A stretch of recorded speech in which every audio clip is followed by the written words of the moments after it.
Be careful on more. I've got my grandfather and but I was. you don't know. We gotta take the. No. It's not working. Sixth grade and then by the time. Like, there's like a little notepad, so okay, leave name So and your number. it was Oh, and September. you like right off the little notepad, it's like such a process thing, like you look notepad, your number. Big show on the road. I'm ready. Very, Everybody's. like every like letter. Yeah. All right, guys, at 6 o'clock. Show on the road. Stand and say the pledge. I pledge allegiance to the flag of the United States of America and to the republic for which it stands, one nation, under God, indivisible, with liberty and justice for all.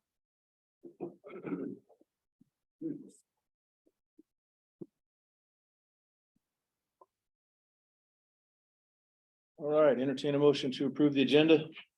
So moved. I did have a suggestion to change, to move the student board reports up. I think it's ambitious. You guys are here on your break. Thank you, but they're last, we put them after hearing of visitors. So they could go home early. They have to stay and listen to every little bit. I'll second the approval of the agenda. Do we have to do it well? Do we consider it amended agenda if we move the student reports to, where were we doing it? I would. Right in front of consent items? We have a, I'll withdraw my motion and approve the amended agenda. Or move to approve the amended agenda. And I'll second to approve that We're gonna move them to where? right before the consent. Oh, okay. all right, first, second, all in favor, please say aye. Aye. Aye. Okay, was there anybody signed up? Oh, apparently there is. She's way ahead of me. So I have managed to somehow forget to read this for like, I don't know, months now. You may present a concern to the board during the time reserved for hearing of public comment. If this is the case, we ask that you, prior to the start of the meeting, sign in noting the topic you intend to address, in which you intend to address the board.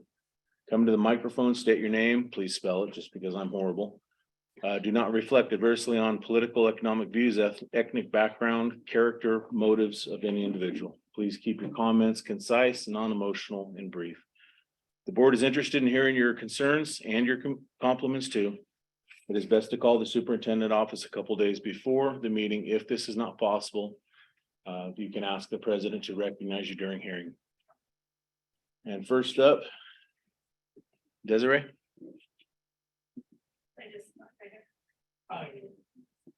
We, that way we can hear and I'm gonna move the microphone. Thank you, Blake. Hey, my name is Desiree Means. I am here to ask about the sex ed curriculum adoption. I was part of the committee last summer that spent a lot of hours going through different curricula. And I understand that it has not been approved yet. And I've been listening to recent board meetings, and I've heard a lot of different people have expressing concerns, asking for new curriculum to be considered and asking for like a redo, basically. And so kind of two parts is I'd like to know from the board, where are we at in that process? Is it on hold? I would say hold is the answer, but it's not dead or done. Yeah, why is it on hold? I'm just looking at other options. Okay. So being part of that, and I know your wife, Jason, was part of that too, being part of that group, it was a really varied group. There were teachers, there were community members. I homeschool my kids. My kids aren't even in the schools. And I'm really confident we spent over 20 hours going over a lot of different ideas, talking openly in the same room about the state requirements. And it feels very much like our time was wasted if we're starting over. If we're starting, and I know we're not starting over, you're saying it's not dead. I appreciate that. But it is hard for anybody who's put a lot of time into volunteering to then have somebody show up and say, well, here's some other curriculum that you should consider. And I appreciate Deanna saying, okay, thank you. You know, she's very gracious about it. But the 20 or so people that it was our summer hours. And if the board feels like there needs to be something else, I feel like maybe some of the board members should have come to some of those meetings. I don't think I missed one meeting myself. So if there was one of you there at the one I missed, but there were principals there, there were health teachers there, there were nurses there, there were other classroom teachers that put in their time in the summer. And for people who are wondering about like how it went, they should have been there. It was open to the community. They could have shown up at any time. And I really do feel like now saying, wait, I don't like it, I don't like the decision, is very hard to hear. And I understand the frustration parents have. But my experience last spring, when I had people calling me to say they were concerned, you know what I did? I picked up the phone. I called Teresa Rada. I emailed her, said, hey, can we meet? You know what? We met within a couple of days. She sat down, she explained it to me. So for parents who are concerned, have you called? Have you been at those meetings? The parents are all notified a month before it happens. And all of the teachers are saying parents aren't coming to those meetings. The teachers are doing their job by providing the material. Hey, you can review the material a month ahead. And people are not coming to these meetings. And so I feel, I don't know, I just really want to encourage the board to really look at what that group did. It was a wide variety of community members. And if there were questions, I feel like those should have been done months ago when we were in the process. Because we all sat around in this same room at the end of all that time and said, do you agree? Do you agree? It was unanimous on the decision. And the other part of it is, for people who are looking at some of it online, you don't have access to all of it. We had access to all of it. And the conversations included, I'm just handling this for people who are listening, hopefully, included, hey, there's parts of this that we don't want used in our district. So when we get approval, we want to be able to say, the idea was to maybe have another subcommittee that would say, okay, we want this part used and this part used, but this part is not appropriate for our school district. So I just want to encourage the district, the board here, just honor the time that was put in. If there was something that wasn't done by protocol, okay, I guess address that. I don't think so. Deanna did a really good job of setting things up, and everybody had the opportunity to talk openly. Everybody in that group. It was very comfortable. It was very open. So if parents are listening that are worried about the sex ed, you can opt out. You can still ask the teachers to look at it. But now coming in after we've already put in all that time, it would be a real slap in the face for all of us that put that time in to say, oh no, that wasn't good enough. And it was one of the biggest committees that Deanna said that we've had, volunteer committees. So I just feel like the board should consider that, because I don't think you're going to get volunteers. Like, I would never volunteer again if I was part of something and then it was like, oh, thank you for your 20 hours in the summer volunteering, but that wasn't good enough. We're going to start again. Like, that would be a slap in the face to everybody that put in their time. And so that's what I want to share. Thank you. I can say that some of the concerns were that there were options. And I'm not saying any of us that is dead to any of us. Right. From my point of view, it's not. But I do know that we had talked about, well, it was tabled, not done away with, I guess. Right. We were going to do a couple of like Saturdays where people could come in because we could not. I don't remember exactly how the discussion when it was copyrighted material. Well, I think half of the stuff you couldn't access. Yeah. Yeah. Actual It had to be like curriculum. here in the building. Of course, because the school owns it. Yeah, well, Yeah. no, they We don't own it. own it yet. You Okay. pay for it. Well, she did pay for some of it because we had to pay for some of it to even look at it. We were sitting in this room and she put her credit card out and said, okay, let's buy it because we can't even look at all of it until we buy it. So she bought it. You know, it's not an expensive one at all. So, but she bought it knowing we can't adopt this if we don't really know what it is. Well, and actually that was the thing I was going to was none of us have seen it. Well, why didn't any of you You come did this ask. summer? Part of the stuff that we haven't seen Uh-huh. is the Focus High School. Yeah. We've seen the outline Mhm. and that's not the curriculum. Mhm, right, So I'm not gonna approve any curriculum that I haven't seen in Mhm. depth. The other stuff, what was the middle school one? I don't remember. Body work or something like that? that was Body shop. elementary. Body shop, That was elementary, yeah, that, okay. yeah, Middle that school. one we had access to. right. But there, you can't, at least for me, I can't adopt something without actually looking So at what's, the entire curriculum. right, so that was in September, I think we were done with it. So what's, It came to us, I believe, late November, if memory. we were serves. done in September. I think. Yeah. By the time it got to us, it Uh-huh. was Thanksgiving-ish, and it just Uh-huh. hasn't happened yet. Okay, well, and the recent meetings have been like, oh, there's been talk of, oh, well, we'll consider new curriculum. That's a whole nother group. That's a whole nother committee then. If you're gonna do that, that's a whole nother start. And that's fine but I'm just expressing my concerns after volunteering my time and all the other people volunteering their time. I just wanted you to hear that and consider that and not that you have to go with what we said, but there was 20 some people that agreed and there were varied group of people. It wasn't just one, subset. It wasn't just parents. It wasn't just teachers. It wasn't just, so I don't know. After that, I mean, I appreciate you wanting to see it, of course. Well, then let's get it going. Come on. I mean, let's do it, That's what I was saying. Got it yet. Mhm. Literally, the last time we discussed it, we were gonna try and plan a couple of Saturdays, Mhm. 2-3 weeks in advance, where we could come in and view Sure. it here. Okay, That just hasn't happened with the holidays and all. We just, okay. All like I right, said, it's not dead. It's Yeah. just, But I appreciate you being on the committee and it's not Mhm. for naught, so. okay, I hope not. Thank you. And I do appreciate, that you and the rest of the folks Mhm, volunteered their time, because that's very important. Right, Sometimes it just takes, Mhm. a long time.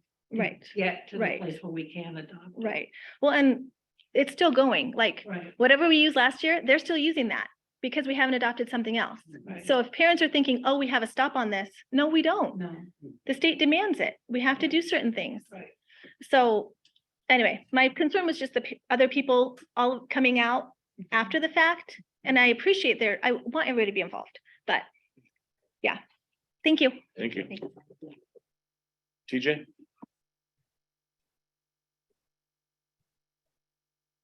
TJ, MAINS. I look brilliant in kindergarten when I could spell my name first, but Desiree and I, when we were driving into this meeting, we were talking about, just all the time and hours that the board puts in these meetings. So we do appreciate you and even appreciate living in a country where we can come and voice our questions and concerns. So I just wanted to say that, thank you, because I know you guys get a lot of grief. So, but I did have a couple concerns. Listening to, I think it was a meeting on December 15th, where the maintenance director came in and resigned. And prior to that, in the summer, I think her name was Danny. I think she came in, resigned on the spot. So then Mark does and mentions that he had sent an email. He said he was understaffed, it sounds like, and had sent an email, didn't hear back. And so he resigned out of, sounds like, frustration. And, all that was said was, wow, that was heavy. So I'm just hoping as a community member that there was a follow-up with both of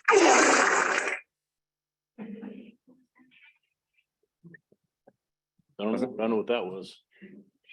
So I'm just hoping that there was follow-up with both of these employees as to exactly why. Because I know if I was to resign at work, I would hope my boss would call me and say, hey, what's going on? So that's my first concern. And so with those two employees, and then I'm hearing from, the last year from staff, teachers, counselors, just that they feel like they aren't being heard, that they're overworked. And then you hear people resigning. So I guess my question is, what is the plan moving forward? Because it just seems like this is an ongoing thing that needs to be addressed. So I don't know what's happening or what's going on that this is happening, but it is so. And we ran into somebody who works for the school district last week and we asked her, hey, how was your day? And the response was, well, I didn't cry last night. Because they feel so, just the work is not, I guess work, they're just overwhelmed, so. Yeah, so I'm just hoping those two employees and more specifically the one, Mark, that resigned a couple weeks ago, that somebody's following up with him as to why, so, and that's being looked into, so thank you for your time, that's all I have. We Thank did talk about implementing exit interviews, I think last spring. Has that been implemented? Yeah. And who conducts those? Kimball. Okay. So she's been doing exit surveys. So I actually, at some point, because it's supposed to be confidential, or at least that's the kind of the HR stance. The board wants to review those in like an executive session. I can bring that data for the board. I would like to see that. I think it'd be appropriate. Monica? I guess I did. Liar.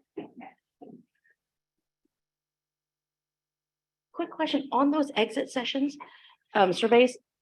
What happens if the employee is so disgruntled that they don't want to answer? I mean, is that a possibility? And what happens then? Just tagging on that.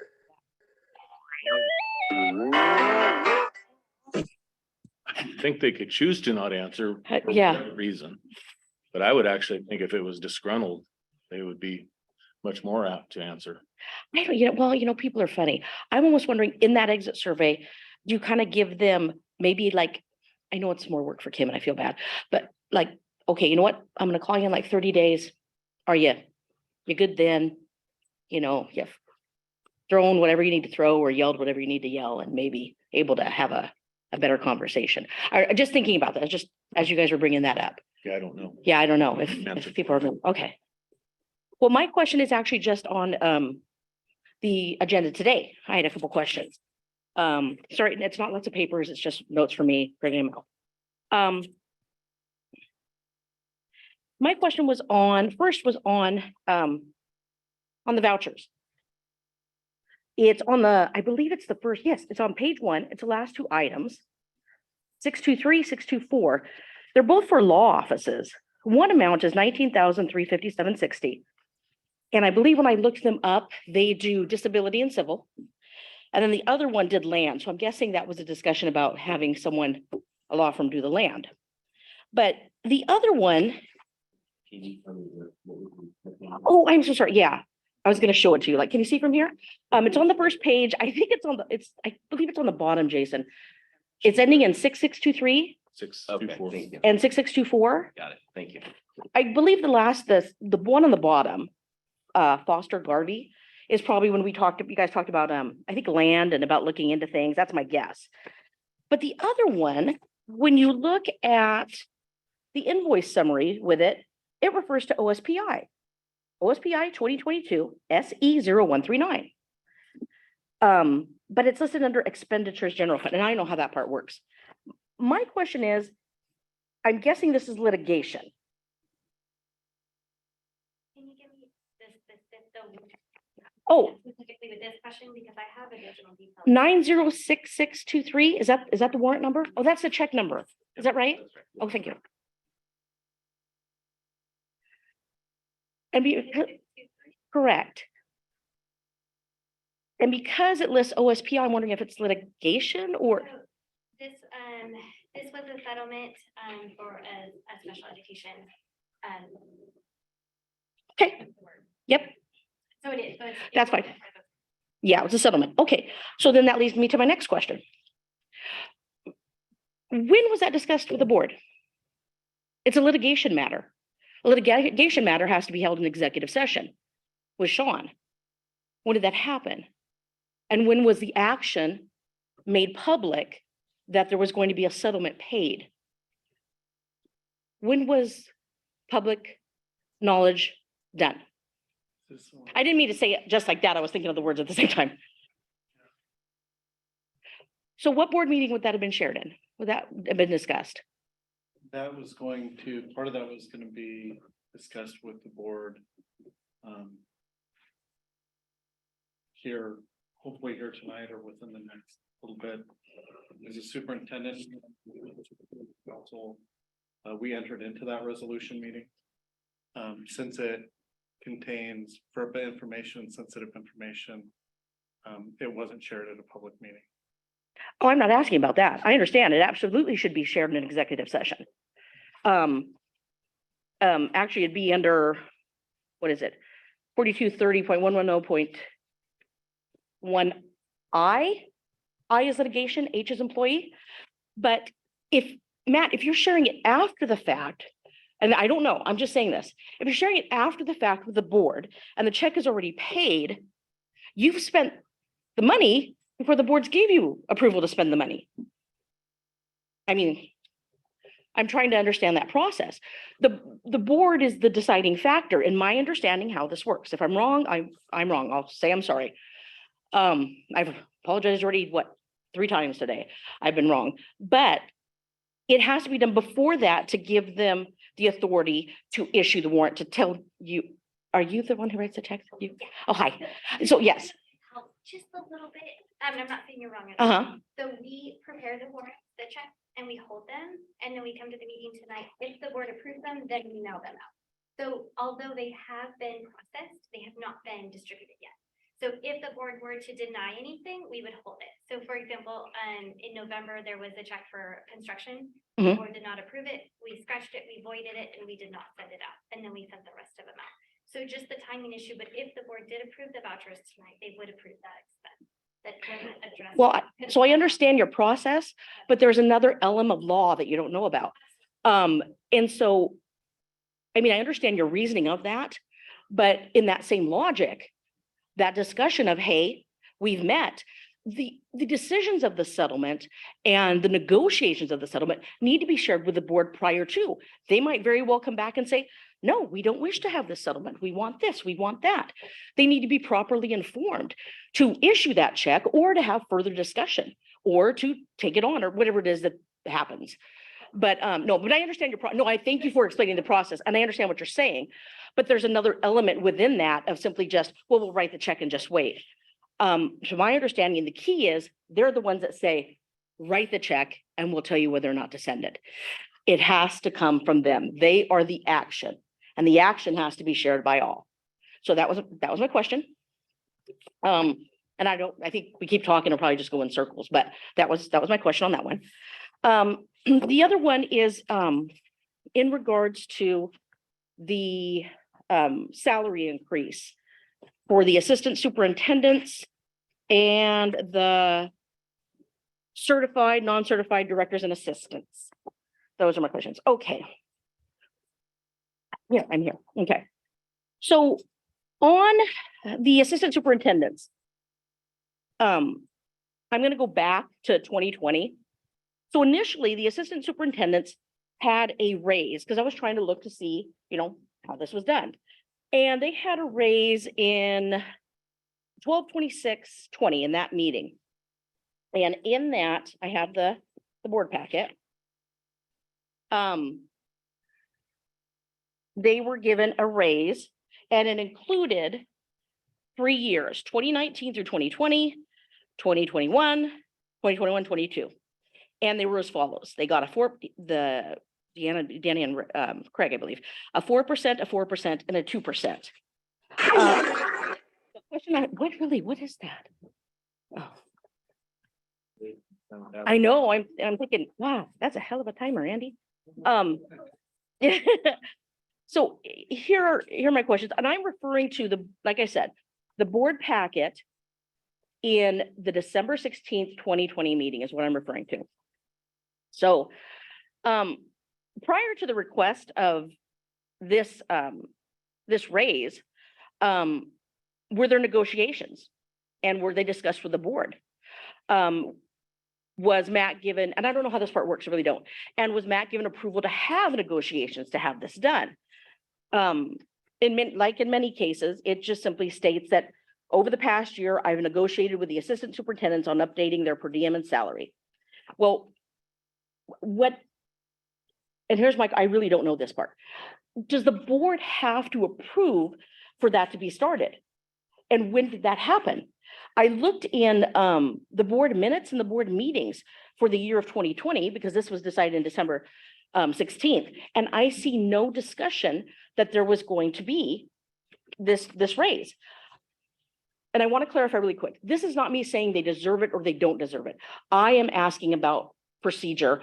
I am asking for it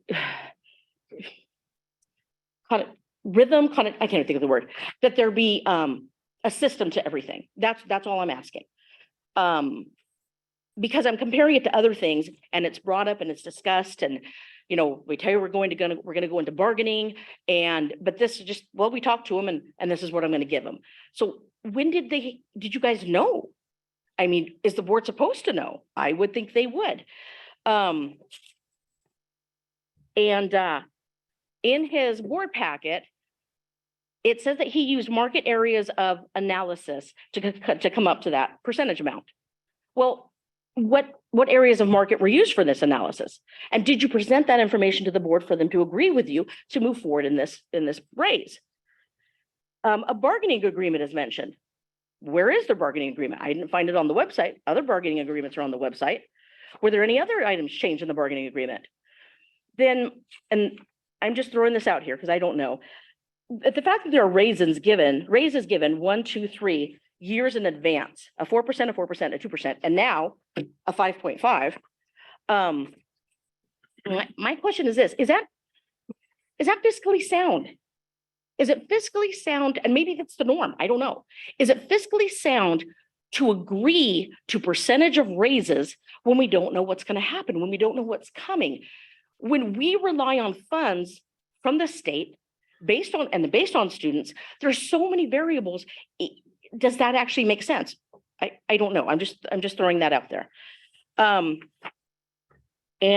my other question is, was this salary backdated? If not, was it requested? The board did not approve for it to be backdated.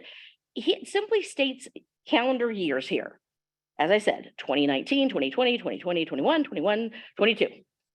And it states that there will be a 4% increase, but not that it will be backdated. And the reason I'm bringing that up is because in the newer one.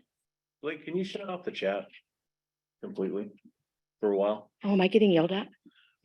Nothing you need to know about. Thank you. It's my height, isn't it? It is. Well, and it's naturally gray. So, but anyways, and the reason I ask the particular questions on backdating and on the years is because in the current one, backdating and your fiscal year is referenced, but this is calendar year in this previous board packet. So my question is if you approve the raise now, is it a double? Because it states here, calendar year, that the raise will go, 2% will go from 2021 to 2022. So if you approve the raise now and backdate it to July, it's a raise on a raise. Is it not? Then the other question, yeah, it's too many papers. And then the other question is, what is a retention bonus? Does anyone, I'm sorry, are you giggling? Because I don't know. Okay, so what is it? Am I asking, what is a retention bonus? And then I got a little confused because in the packet for the assistant superintendent bargaining and the certified and non-certified, there is a retention bonus, but it states one time and a specific dollar amount. Whereas the other one does not state one time and doesn't state a dollar amount. So does that mean they get a retention bonus ongoing? And why do they get a retention bonus ongoing and the others get a one time? And what is the amount? That was my other question. Then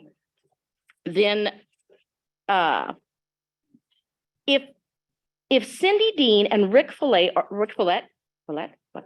our directors, why are they on a different salary schedule than the other directors? And so why do they get that better? Why do they get the better retention bonus or whatever? I'm not sure. Why is it that way? Then why are the salary schedules for the operational directors for 2 years versus the other one is just 1? So I mean, I'm trying to find pros and cons on both sides. I don't want to look like I'm picking on anybody, but I just have a lot of questions about this. And I don't know if I can do this, but I'm gonna ask. I would like to ask the board that maybe they table it, put it aside, ask some more questions, unless you guys already know the answers, and I'd love to hear them. And maybe just look at this a little bit more compared to the raise given in 2020. That's all I ask. There seems to be a lot of questions. They don't add up to me, but I didn't excel in math, but those were my questions. So. I actually did excel in math and I'm still lost. I However, there's a few parts of this I can and will speak to. Oh, yes, I'm ready. Go ahead. 3 years with 3 different raises. Uh-huh. 3 years means that's 2 more years of not having to sit and negotiate back and forth and spending time on it. Uh-huh. All 3 years worked out to it's 442, 10% for 3 years. Mm-hmm. So 9.333, whatever. Okay. Or excuse me, 3.333 per year. Essentially. The more you can front load, the better off it is for the employee. The more you can back load, the better off it would be for the district, percentage wise. Okay. Over the course of that 3 years, if they came in and we gave them 10% and 0.0, they get all their, you understand what I'm saying? Uh-huh. The more years you can get on none of those years worked out to be more than cost of living, Okay. approximately. Even what they're looking at tonight is still, I mean, a cost of living was what, like 8.9 or some ridiculous amount last year. So you do kind of gamble a little bit that your cost of living does not miraculously drop to 1%, in which case you're giving them more of a raise than COLA would be. I think in both cases, it's going to end up being less than. So when you do it this way and then you turn around and backdate it, how does that work with the salary budget? Does it, I mean, do you see what I'm trying to say? How does that work? That part I can't speak. Oh, okay. Well, you sounded good in the beginning. I So, only know this much. okay, I recite it so that it sounds.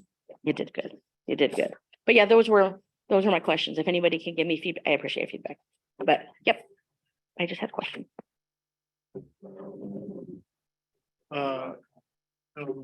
Cost of living allocation is flow through. So these specific people haven't gotten the flow through the past couple of years. So they've been working without a contract. So that's what that number reflects, both the salary increase as well as the retention bonus. This was kind of a bifurcated process in that Amy did some of the directors and I did the certificated. There is a difference between certificated and non-certificated staff, as well as far as the responsibilities and the evaluations and even the credentialing, who can have the job. So that's why there's a difference there. Are they working without a contract right now? It has the contract. Yeah, and so it has elapsed. The way that it goes is that as long as you're in bargaining, you can be protracted in the bargained agreement. But at some point we do need to resolve it and settle up with them. So this, I guess I'm not done. So, and I apologize. The bargaining after the due date seems to be a common theme with us, and I'm sure it frustrates staff. Why does that happen? If we know what's coming, can we not plan for it? And then what I actually was going to end with is, the explanation and discussion that just happened. Thank you. That was great. Why is it so hard for things to be made public? Nope, don't tell me about the confidential. Don't tell me about the personal. I'm asking about communication, Matt. You'd ask another question, why do they get extended? And I'll tell you the simple reason. The simple reason is that the teachers get the first cut of that pie. But even I'm sorry. Employees. And so everybody comes after that teaching agreement. Mhm. And so you have two big units, which is the PSE and the PEA. Mhm. PEA goes first, PSE goes next, and then usually the principals, and then usually the directors. Directors, assistant soups, everybody else. And I apologize, I wasn't clear on my question. But that I didn't know, so thank you. My question is just the whole process, because even the teachers, I mean, it went down to the last day, didn't it? Last day, It was close. I don't think it was. yeah. I mean, it was, and I don't know how negotiations work. I don't know. But it just seems to be like always the last day, and then you got people asking why, and everybody gets frustrated. And my thought is, and I'm sorry to interrupt you. My thought is just making that an agenda. Saying why we can't tell you the specifics of negotiation because that is confidential. We understand we're coming to the last day and we're working on it. Sometimes just even admitting that you're struggling, but you're trying to get there is, at least with me, it's huge. You're just telling me something. I mean, I may look at you and go, come on, Andy, and roll my eyes, but you know, he told me. And for me, I appreciate it. I mean, everyone does it last minute. Look at me. I'm the last one in. So everybody comes in late. Everybody does things late. It's just, I'm going somewhere else here. It's just that lack of communication that's really creating, I think, a lot of tension. And I'm sure that's going to segue into something else. So I apologize, but There are boards out there that have passed resolutions on open public bargaining. There are 2 districts in the state that have it. I would probably recommend against that stance right now. Mhm. I feel like I have positive working relationships with our labor units and our labor partners. We've always successfully worked through stuff and come to common terms and agreements. And, you know, sometimes the board's even set in on the bargaining with different units before. So I know that Peggy has been a part of it. I know that Andy's kind of been a part of it too. For fear of not committing a unfair labor practice, we do, a lot of those discussions are between labor units. And of course, you know, sometimes they do break down and they get to mediation. And of course, that's highly confident, you know, pretty confidential as well. yeah. And once again, I wasn't referring to that. I was just referring to the communication of simple status is what I was referring to. And, you know, it's great to have great working relationships with the union reps. But I really think it goes a whole lot further if you also have that relationship with the staff. That's key. Because you can be friends with the union reps and it does get you somewhere, but unless you're friends with that staff, it's going to come back and it'll come back loud. Just communicate is what I'm saying. So thank you guys for your time. I've been too long. Thank you, Monica. All right, so this is where we moved the student reps to. Which one of you want to go first?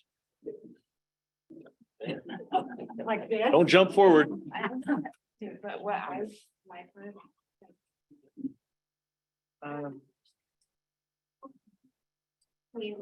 Before you start there, we muted the chat. Oh, you can open it back up. To make sure no one wants to talk live. Oh, yeah, please. I forgot all about that. I just know there were F-bombs flying and all sorts of rude crap. I was telling Jody, I said, I was talking to you guys, looking at you, and you 3 were like, I'm looking at you, and you were like this. Well, See, you like my husband. I don't care who's talking. You're like, look at us. And I was like, "Something's These are happening part of the behind you from the minutes teacher." as well. Yeah, well, I mean, So, if. Yeah, people just need to be more polite. I don't care if they agree or disagree. There's things that, It's easy to hide. well, actually, the couple of the F-bombs actually had a name, which is.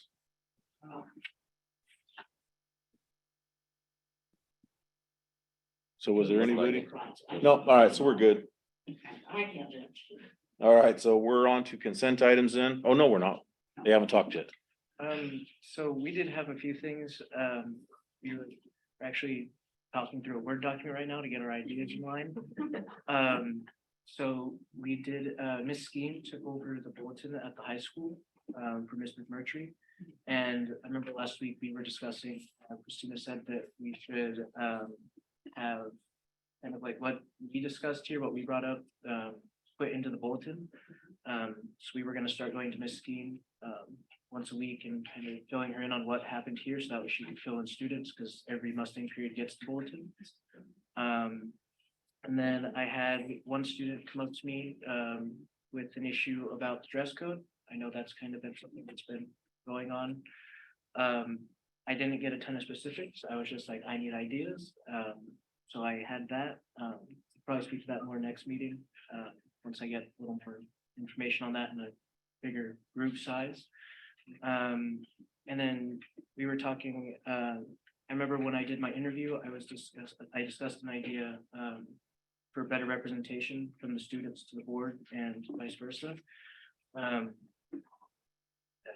I was talking about having one person from the Mustang period be able to report to us or to someone else who then reports to us, so that way we can get more students involved in this, because you can only talk to so many people in a week. So it would be a great idea to get more opinions and things that students want brought up. Maybe they don't want to share with the board, but we can share on their behalf. So we just wanted to propose that and see what you guys would think about that. Are you envisioning like a comment box? Someplace in the office where kids can drop comments or? I was thinking of like those tissue boxes where you kind of put a unanimous, I mentioned that a while ago, but that is Yeah. something I think is a really good idea. In fact, I don't know if, and this is a question for IT, if we could set up an email account like at Student Board Rep that students could email that you guys would have access to and you guys could check. Or maybe So- like a Google form or something. Yeah, something like that, that students can email you and you can take all those information. And the three of you can check it, respond to it. And say, you know, I'll address this or I'll bring this up. So it's kind of, it creates a funnel of information for you to deal with, but I think that's a great idea, but that also creates a public record. With yeah. those emails. So I think that's something to consider, and I would say, and I think it would be a good educational experience is if you're going to be subject, if your information and emails are going to be subject to public records request, is that you should sit through the training. There's some online training. And so if that's the route we want to go, so that way you have some information and help on that. I know that what you're going to respond could be subject and disclosed in a public records request. If you have a tissue drop box, that can just be. I mean, to add to what Faith was, the stomach. No. Oh, sorry, just a second. I did have one student also come up with me. She had another person in her family who is in the middle school, is on an IEP. And she said that he was doing great in the classes, but then when it came to actually putting the information down, he ended up failing the class.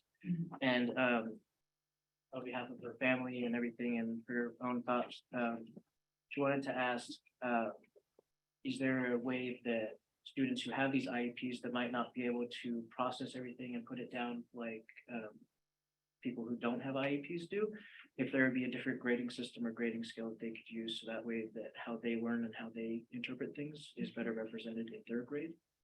So they wanted that brought up as well. Yeah, so that's a discussion that they can have, refer them on to the district office. So their IEPs are a complex legal document. And they're, to put it simply, they're modifications and accommodations. And those are different terms which mean different things. And so oftentimes there are different grading scales or different rating systems for success. The goal of it is to help students be like to ultimately be successful in class, right? And so, that's a concern if the student is not feeling successful or is failing. Usually that means that there's some inquiry process that needs to take place. So yeah, have them, matt.ellis@prosperschools.org. And then do you have a pen on you? I don't, but I can write it down. All right. He's good. matt.ellis@prosperschools.org. And then my cell phone is 509-303-0892. having a scribe can be part of an IEP plan. That's Certainly, something, yeah, But it yeah. helps students tremendously. yeah. I would think contacting the counselor at the middle school would be. Yeah. And our Did you get it? counselors and special ed should be telling those families they can have a scribe if it's needed. So, and that's all, that's a good, so you guys can keep that information. So if somebody is angry and is yelling at you, just say, hey, here's the guy you can yell at, right? Here's the number, yell at him, so. It's like a business. There you go. There you go. Actually, we used to have them. Oh, okay, yeah, so we got, I think we're just going back to like the communication and how we can build it. All of us, including Christina and Noah, we all brought up a lot of things that we had been thinking about before.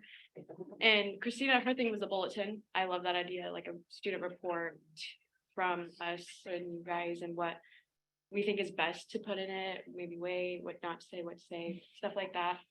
And then one of my ideas, and this is something that I was thinking, like I have like establishing a club form. It just didn't make it to you guys. And it also had to do with the fact that I was applying for this position. So like they kind of worked together and it was like a fingers crossed kind of thing. But the board reps, if they were interested, would be kind of the officers of it. They obviously have to come to the meetings and they will go to the meetings. But we'll have other students who kind of come to, and it's like a club, so we'll meet. There was an advisor, it was Miss Amapola. We would talk about things that they want us to bring, stuff that we can tell them so that they can just be like, oh, like I have a problem with this and this, and then we're like, okay, well, here's this. So either, just information to help them with whatever they're thinking, because I know that a lot of stuff they just don't know. Also, the little boxes to just put stuff in, stuff that they see, issues, anything like that for just privacy. Teachers, talking to teachers, what can we do? What, just good feedback on students, staff, administration, and then taking it to you guys. That was something that we had really wanted to do, but there's all kinds of stuff put into it. Yeah, sound like good plans. What you were saying. And maybe we make one kid for the testing. I think those are great ideas, especially getting more involvement from you guys as board reps and then the student body, so that they can know what we do here and then, you can relay that back. So good job, good thinking of that. Yeah. Anything else, guys? All right, thank you. Okay, now we're on to consent items. Entertain a motion to approve the consent items. I'll make a motion to approve the consent items as presented. Second. I did have a concern about the minutes from December 21st. It did not include any information about the discussion at the end regarding the HVAC at Heights. And I think that's important information to have in the minutes. So it's an ongoing issue. I was in the rooms today with Jody and you walk in those rooms and I didn't know I was walking into the cold room and you walk in, it's like, okay, I'm cold, like it's a refrigerator. And I think we have an obligation. There's an RCW that says we're required. RCW 28A 335.010, school buildings maintenance, furnishing and insuring regarding the heating, ventilation of these rooms. And I think that discussion needs to be added to the minutes.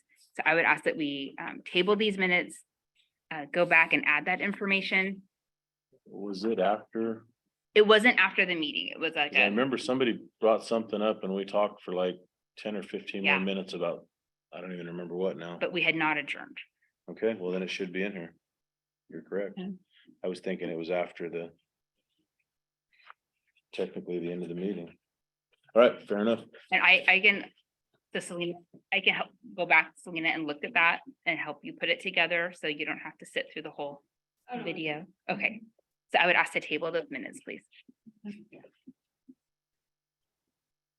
So I'm gonna revise my motion to, I'm gonna revise my motion to approve the consent items with the removal of the approval of the minutes. I'll second that. Okay. All right. So all in favor of approving the consent items with the approval of minutes tabled, please say aye. Aye. Aye. Aye.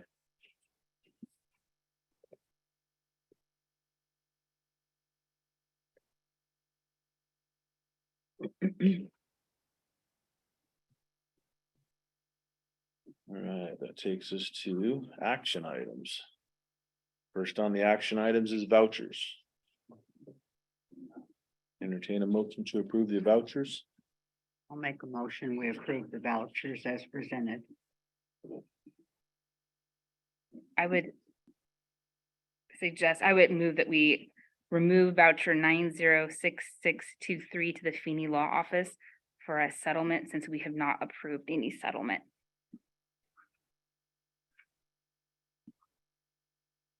Okay, do you want to amend your motion, Jeannie? I'll amend my motion to approve the vouchers with the removal of the law office settlement. I didn't get the number.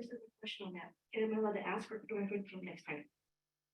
It's about that. Well, the ship's kind of sailed, but Okay. You know what, let us- Yell to the boat. you know, that doesn't even surprise me. Hang on a second. Do we have a second? I'll second it. For that good rebuttal, for that good retort. Okay, so now that we have a first and a second, are there any questions? There's none from us, but go ahead. Yes, it reminds, so. A question on how that works, it just occurred to me. So if that was settled. And that's litigation, that takes the attorney, which would be Sean. Sean works on your guys' behalf. So did Sean and Matt do this without consent? I'm just trying to, no, I'm not accusing, I'm asking process. Generally- I'm not wrong. No, and I'm not asking for an answer. I'm just, These are attorney fees to a prevailing party in a settlement. so, and no, I'm not asking for an answer, and it's just, and it probably came out the wrong way. I'm asking about the procedure. It's my understanding that the district attorney works for the district. They have to give the attorney permission to act on their behalf. And I don't, maybe there's different versions of settlements, I don't know. So if a settlement is done, then that can't be done. Let me think this through. This would be considered a proposed settlement. It's not settled until we say, yeah, settle. All they're doing is the deal's been struck. The What check, have you seen the paperwork to know that? well, we're generally apprised to the negotiations. Oh, okay. Maybe not the final, Okay, so you were apprised to the negotiations in this case. some, yes. When? It's almost always in executive, well, it is always, at least for stuff like this. Okay. So then we're probably gonna have to take this somewhere another time, I'm sorry, but which executive session? I don't remember. Because the executive session has to state litigation, and then it has to state afterwards that settlement was the final action. But, I'm gonna, And these matters that we negotiate on behalf of the board. Yeah, and that does happen sometimes too. say again? He said sometimes he negotiates on behalf of the board and then it comes to us. Oh, and that And makes perfect sense. in fact, to back up, Then to- the action has to be taken to give him permission to do that. Well, I was gonna say to back up even further, when you were talking about like pay increases and things. Mhm. A lot of that is we'll. You know, we're kind of given parameters. Are you okay with? And it's like, okay, do what you gotta do. You know, this is our line in the sand or whatever. So it's not always. But each settlement is its own entity, its own little paper, its own little box. So to take action on that, or allow him to take action, to take that action, you have to give him permission. And you have to give the attorney permission to act with you on your behalf and for him to act on that. If not, it's Well, they a can, no-no. at this, It's a big no-no, actually. at this point, they negotiate on our behalf and until we approve it, that's all it is, and it's a negotiation. But, I think we're And here, my getting, friend, I think please we're hear getting me. into the weeds a little bit. Yeah. I get what you're saying. But there's a myriad of things that we actually talk about over the course of time that get settled. So I mean, we're already tabling this check. I think we should just move forward. Okay. Thank you, Monica. okay. All right, so we have a first, a second, for the vouchers with, man, I don't remember the number now. 9-0. 9-0-6-2.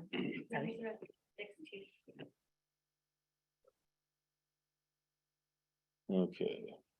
Tabled. All in favor of approving the vouchers with it tabled, please say aye. I, Aye. Aye.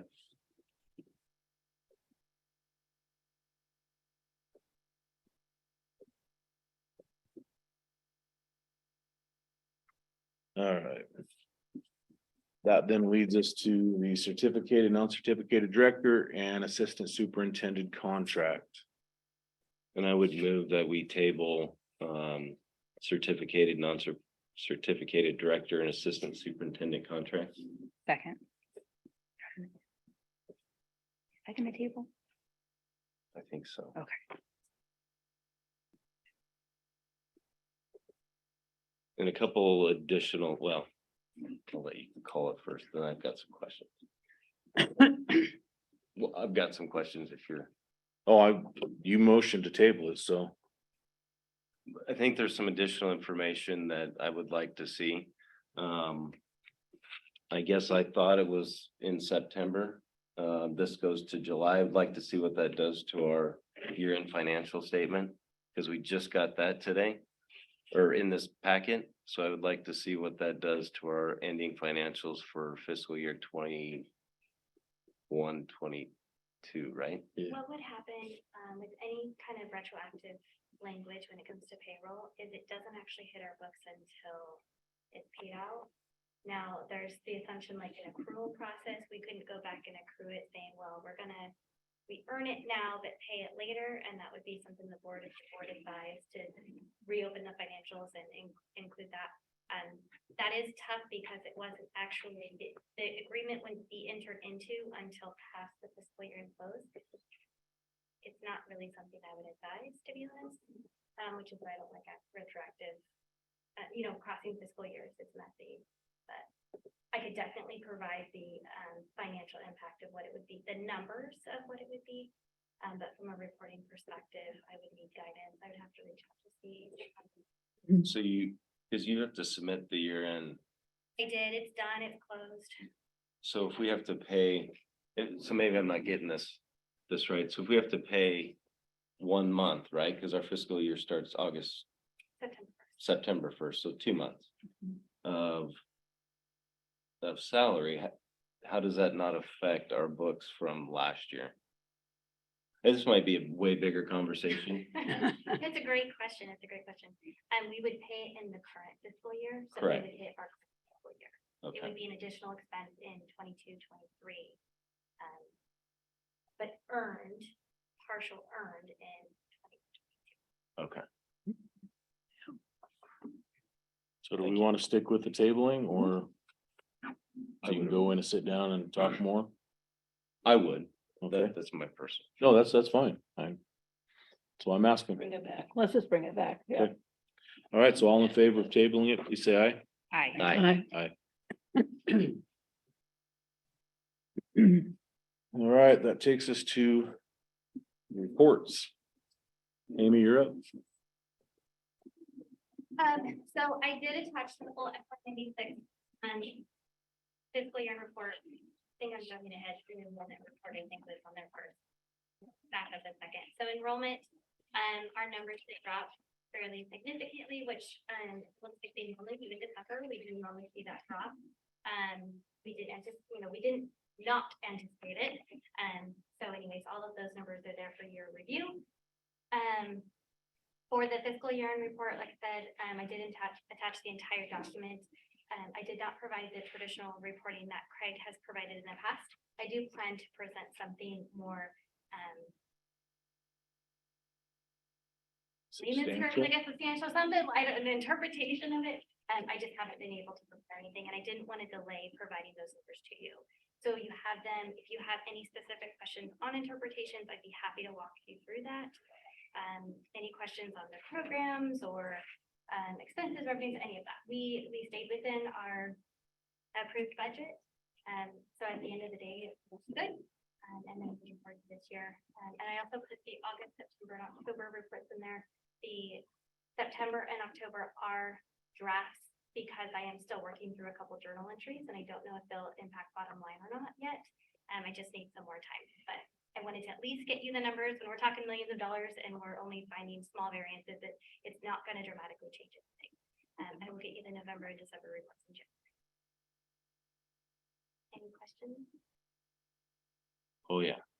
I've got a whole page of questions, but I think my first comment is this document is, I don't even know how many pages, 88 pages.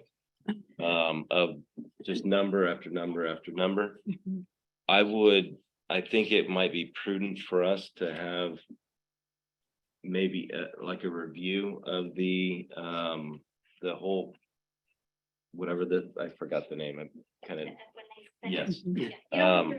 Okay, but I think it'd be prudent that we maybe combine it into a couple work sessions and really kind of break it down a little bit, like what you're saying, kind of do it in layman's terms. Not only I think for, I think I have a pretty good understanding of the budget, but nothing this deep. And I have tons of questions. I can't imagine what, our community members or, or even staff or anybody that looks at this might be overwhelmed fairly rapidly.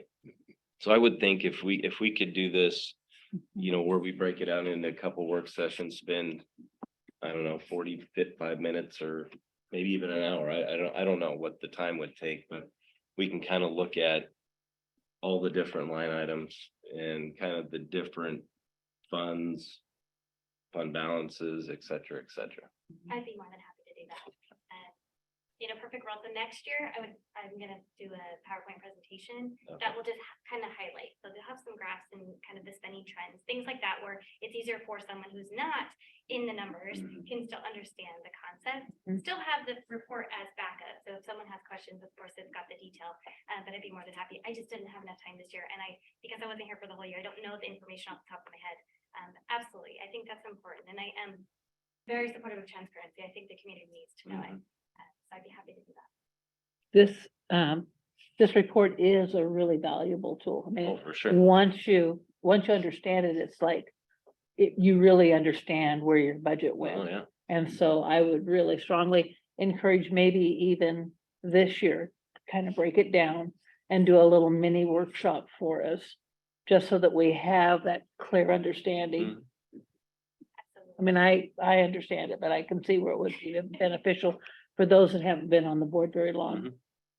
So, and for the community. Absolutely. Okay. I just need some time. My help is starting in a couple of weeks, but Perfect. I haven't. I'm gonna try to get through a few of my questions. Some were just title, getting clarification on title, but one of the things that we've kind of, at least that I've stressed is, our ending fund balance. And noting that, our ending fund balance of 5.2 million, I think we did a good job keeping our budget in check last year when we were projected to spend significantly more than what we did. I think it was like 260. I think we ended up being 260 over. So I think that's a great thing for us. What I would like to do moving forward, and of that 5.2, 4.8 roughly is unassigned. I know we have policy in place to keep a certain fund balance percentage.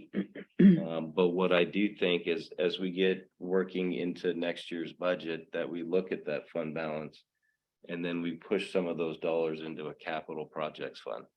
And I think it needs to be done by by time we finalize our 23-24 budget. That way we have some earmarked dollars that we can start funding some of these projects that need to be done. I think we need to have the numbers before we even roll into talking about. That's what I'm saying. Yeah. Once we finalize our budget, Oh, before that, I mean, like numbers on what? on what the fund balance is gonna be, the unrestricted versus Yeah, restricted. no, that's what I'm saying. Once we understand where our budget's gonna Okay. sit next year, because I think what I saw in here when I reviewed it, which is a little unnerving to me, is how much money in salaries we're paying out of ESSER funds. And I still didn't get what GEER is. So there was a, if I'm understanding it correctly, there was a one-time, like ESSER funds, but a one-time payment to the Okay. district, so that was $1 million. It was one time, we're not getting it again, the Part stabilization. of the same program. Yeah, similar spending. It was a ripple from COVID. Okay. So many people went online and not all those kids came back. And then there was big marketing or big, school business. Like Kaplan Learning that jumped in on that too. Mhm. Like send your kids here. So the state said, oh, we're gonna stabilize those funds until those kids do come back. And until those cohorts continue on through. So that was at $1,990,000. Yeah, I can't remember. Bank share. But That was one time, it's not recurring. yeah, so if I look at, when I look at our the ESSER and the GEER funds, we're spending roughly 1.1 million on salary. That's gonna come out of our general fund budget next year that we're gonna have to account for. So that's something to be cognizant of as you dissect, this document. Yep, That's a problem with using fund money right. or grant monies that aren't renewable year in, year out for salaries. It makes it very difficult to manage a budget going Yeah. forward. So that's what I took out of it. That's kind of my comments and questions at this point. With some of those, and this was a strategy early on with ESSER funds, was to build those funds. And then with the state allocated dollars, bank those. And so with that cash infusion, the stimulus money, you bill out salaries to the ESSER while the state's flowing in, and you put those in cash reserves. So that was one strategy. We didn't hire, we actually have reduced in staff. As you were part of this whole process. And so some districts did go out and they did hire staff with those funds. We weren't one of those. We didn't make big commitments with those ESSER funds. And so it's kind of the shell game, what we're doing. And there still are, we're still looking at ESSER 3 too. What's the best way to use those? And so we've had that discussion. We can continue to have that discussion with Amy and Deanna in kind of a work session about where that money is going. I know that we've spitballed some ideas in the office, just about like, what do you do with some of this money? Kind of go to HVAC. Initially, we kind of earmarked it to do Whitstrand, some of it with Whitstrand, and then bank those bond dollars towards another project. As we know, with inflation, it ate up ESSER funds and then some. There were some, I don't know if they're possible, but there were some COVID stipends that were in some of the union contracts, so those are no longer applicable. So we won't have those expenses. And then there was quite a few like extra time. So like additional work that teachers would fill out that was charged to ESSER. And so those things are a little bit more controllable going forward, but I totally understand, we are looking, we're not trying to put recurring salaries on there because we do realize that would be a huge drop. Without those stabilization funds, we would have been closer to our target, so we would be dipping into the fund balance. So it is something we still need to look at, definitely. It was kind of our saving grace this last year. Thank you. Any other questions for our business manager? Not the student reps. You guys have any questions? Give them time, they'll come up with some. You're good, huh? All right, well, the students already spoke, so let's go to board member reports. Jeannie, you got anything? Yeah, I had a couple of things. I came up and went to a basketball game, and the same night was our chorus concert. It was very well done. I enjoyed it immensely. Sat in on reviews for Amy's assistant. Sat in on the Crystal Apple Awards meeting that we picked, and attended a meeting about stadium projects that we need to do. So. Peggy? Likewise, I sat in on the Crystal Apple Award, and that was, we had great applicants, so it was really an honor to be part of that committee. And then I had so much fun. I went to the PAC December meeting, And kudos to Eric Larez and his staff. That they put on a wonderful evening for the migrant families.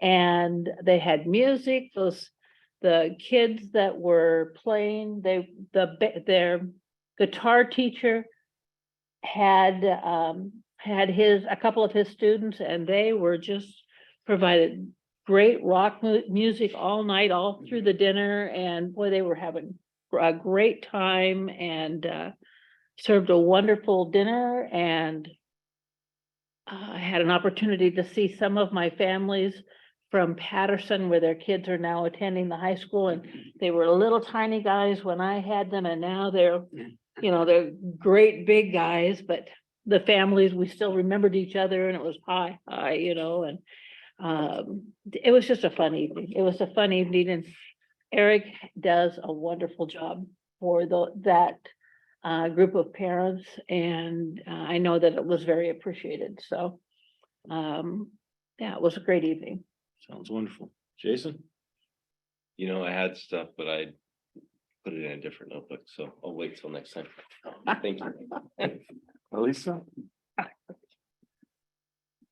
Matt's evaluation is due January 31st, and I was going to suggest that we meet as a board in executive session on the 18th to go over our individual evaluations, and then Present present it next week. present it the next week, which would be the regular meeting on the 25th. I also had a question. In the contract. It states that the evaluation format is to be mutually agreed upon, but I could not find our mutually agreed upon format anywhere. I couldn't find last year's. On the Washington State School Directors Association, WASDA's website, they do have two proposed styles of evaluating superintendent: the Washington Outcomes-Based Superintendent Evaluation and the Washington Standards-Based Superintendent Framework. And I was wondering if one of these is what we used in the past, or where we get that format. If I remember correctly, you emailed it to us last time, didn't you? Yeah, I don't remember where it came from. Peggy and I worked on it. It was based off of past evaluation system that I had been evaluated on. It included goals. That we thought were relevant. Yeah. But yeah, no, I remember how, I just don't know where it came from.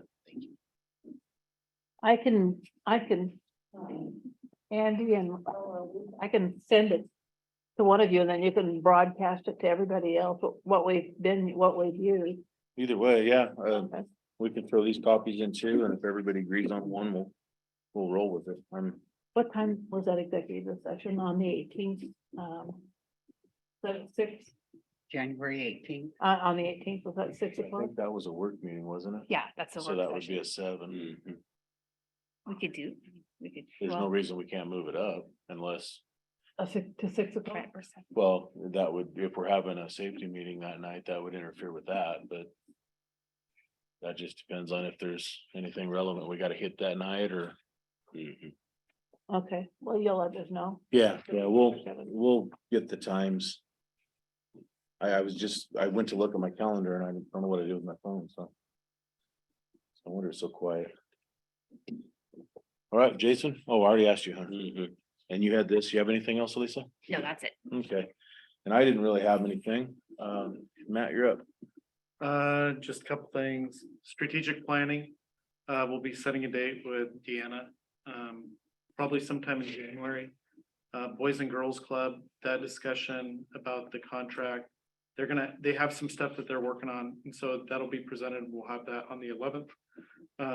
Today, we did a walkthrough at Heights. And discussed some of the HVAC system deficiencies or the process of them trying to get that to work. Part of that discussion or the realization there was that we just need to be more forward with inviting board members to meetings, as we talked about in that whole Art Biker discussion. The whole board should be involved in that, as well as posting the construction updates that Shervinell does to the website, and the construction meetings themselves. Making sure that board members have links to that. So, and then maybe perhaps putting it as an ongoing report in the board agenda, and have somebody speak to it. Maybe Dan Purefoy, he can give updates on the progress. And then the last thing was community awards banquet. That's always in January. That's coming up. If you're interested in attending, please let me know. That's what we talked I can assure you, nobody's giving me an award. about. Actually, I would like to back up for just a second on any of the stuff, and this goes out to anybody on this side of the table. If something comes in, whether it's HVAC or whatever, if you could just see, because like the whole thing with the glycol, I hadn't heard anything, you know. So I think, so that was, so I'll follow up. I didn't include that in my board report. I was at the tour at Heights today. I think I had asked for that tour because I was in town last week and parents, a teacher from Heights said, hey, do you know about the coolant leaking from the ceiling at Heights? So no, I have no idea what's going on. And I later found out through emails, different school district employees that this had been happening.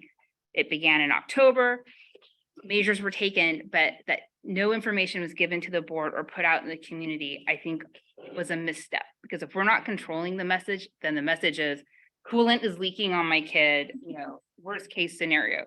If we send out a message when it happens immediately, glycol was leaking from the ceiling. Glycol is X substance, it's toxic, it's not toxic. If you exhibit these symptoms, go to your doctor, you should do that. These are the steps that we have taken to remediate that situation. And that didn't happen. And that was a mistake to not educate the board and not educate the community and the parents. And Matt's job is to inform the board. And I think that also has to come from the district office, a message like that to the parents. If we could just CC everybody on this side or BCC or whatever it was, I not hip to it, but yeah, just so we all are on the same page, that would be great. Right. Anything else? Okay, before you go, I think we should read Yeah. that and then add this action needs to be taken for Do you executive have any session. questions about Heights? I can write it out for you. Better. HVAC or the? Oh. Is Elisa able to answer? How close were they, Jody, to having the problems with the heating and? There's a guy coming out there, the classrooms there's 3 classrooms Mhm. and 1 office that are having, and so they're having the guys, they're not able to figure out. Give you my bad handwriting So and I can even say they're that. having another, To they're explain having why. lots of meetings. In fact, I just pulled up Brian. Brian is the guy that's in charge. And he says that he has the controls and HVAC tech on site tomorrow morning to work on the cold rooms, diagnosing and hopefully fix. So, but they've said that before. They're having trouble figuring out what the problem is. Yeah. So we don't have a time frame. I'm gonna be honest with you on that because they're. So as a backup, do you have like heaters in the classroom? It's about 5 space heaters in each classroom. In two of the classrooms. And is it manageable that way or? We have a lot of, we joke about optimal temperature. Mhm. So the temperature at Heights, we've asked for the temperature, Dan will say it's optimal. Mhm. It's 68 to 72. So that's the temperature range that Mm-hmm. we would like it to be. Mhm. It usually gets those classrooms that start in the morning cold. Mhm. Our custodians come in and turn they turn it all on before people get their the heaters. And then they get up there to about 66, Mhm. 67. So much time. It's gotta be really disheartening Yes. for the teachers to have a brand new classroom and not have it running the way they would hope it would be running for them. Oh, yeah, no, it's Yeah, yeah, difficult. yeah. So, but I mean, it'll get there and I do believe, it will get there. But, Yeah. So yes, so I just want to make sure that I didn't want to give the impression that the whole school was cold. It's not. No. There's 2 5th grade classrooms in our room and. office. Yeah. And Jody, thank you for being a principal and a contract manager and a troubleshooter. Yeah, That it's a beautiful school. It was fun to see it. And I know you want it finished and I know you're doing You know, you're so doing a much. pretty good job, everything else. I got some extra tools I could bring you tomorrow. yeah. You know, like, yeah, no, it really is. I mean, if you've not seen it, it's a cool school, like, just because they've kept the frame, like the main base of it, so it's cool. It's a cool school. There's beautiful beams. I mean, it's Just not so sure we like it cold. I just need it warm and I need it to be finished. Yeah, We want it warm, cool school. yeah. Fred Bray has his hand up.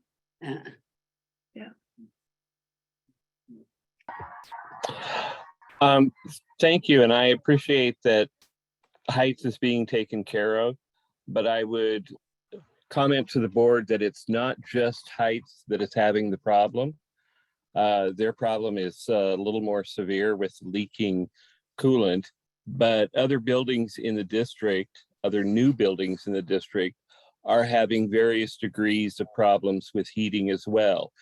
Your student reps, when this was brought up at the last meeting, even said there at the high school, there are varying rooms that are very cold to very hot within the building.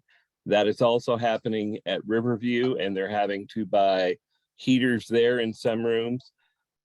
When you say the optimal temperature is between 68 and 72, thermostats are set at 68, you can only move them 2 degrees. So that's some things you need to look at as well. Okay, Thank you. That's the first we've heard about heating at KS. Who was that? Fred Bray. Oh, okay. my house was 68 degrees all the time. I'd know. Well, this room is always cold to me. Yep. Not too bad. Thanks, Fred. Yeah, I'm better. All right, anything else? Yep. Okay, so future meetings, January 11th is our next regular meeting, and then the 18th, it will be our work meeting. We're gonna move into an executive session. Think an hour? Sure. Okay, we're probably gonna go for an hour. It is to review the performance of a public employee, to evaluate the qualifications of an applicant for public employment, or to review the performance of a public employee. However, subject to RCW 42.30.140. Discussion of a governing body of salaries, wages, other conditions, employment may be generally applied within the agency that occur. Oh, goodness. In a meeting open to the public, and when a governing body elects to take final action, hiring, settling the salary of an individual employee or class of employees, discharging or disciplining an employee, that action shall be taken in an open public meeting. The end of that will be action may be taken after the executive session. And we are going to enter in probably at 7:30. That gives us 8 minutes. Okay. Have a wonderful evening, guys. I got chilly.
Now I'm mute.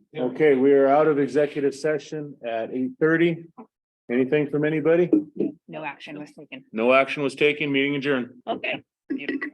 I gotta get a picture.